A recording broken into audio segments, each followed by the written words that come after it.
এত শরীরটা খারাপ যে মনে হচ্ছে না যে করতে পারছি না, এটা টানে টানে জ্বর আসছে, ব্যথা টানে টানে, ওই জন্য ব্যথাটা হচ্ছে, টানে টানে জ্বর আসছে। আর এইগুলো এত ব্যথা করছে যে কথা বলাই যাচ্ছে না। তো তো আমি তো সকালবেলা কাজে যাইনি, এখন একটুখানি যাব, না গেলেও তো হবে না, মাছটা শেষ হয়ে এসছে, কেউ দেওয়ার নেই, নেওয়ার অনেক বন্ধু আছে, দেওয়ার কেউ নেই।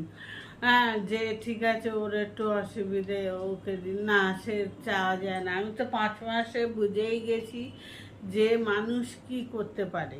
হ্যাঁ, আমাকে দেখলেই মানুষ ভয় পায়, ভাবে কি এই এসছে বোধহয় টাকা চাইবে। আমি কিন্তু সহজে কারোর কাছে চাই না। তা যাই হোক, সে ওরকম ভয় পায়। হ্যাঁ, তো এই যে মানুষ এরকম হয় যে মানুষ বোঝে না যে ও একা থাকে, ও অসুবিধা হয় বা ওর প্রবলেম হয়, এটা বোঝে না।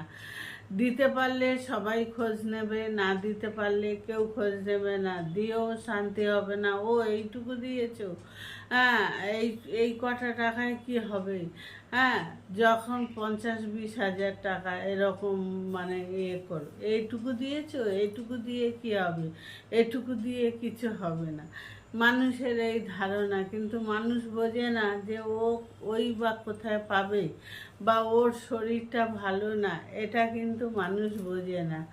মানুষের প্রতি না আমার আর ভালো লাগে না, আমি নিজে ঠকতে ঠকতে না আর ভালো লাগে না। নিজের লোকেরাও যেরম করে, বাইরের লোকেরাও, মানে বাইরেও তো নেই বলে ঘেন্না করে, আর নিজেরাও তো নেই বলে ঘেন্না করে। পয়সা না থাকলে কি হয়েছে, কাজ করে তো খাইতে না। তো ওই জন্য কাজে যায়নি। এখন একটু বেরোবো, দেখি যদি পারি কি না, কোনো শরীরটা দিচ্ছে না। তো সবাই ভালো থেকো, সুস্থ থেকো, শুভ সন্ধ্যা।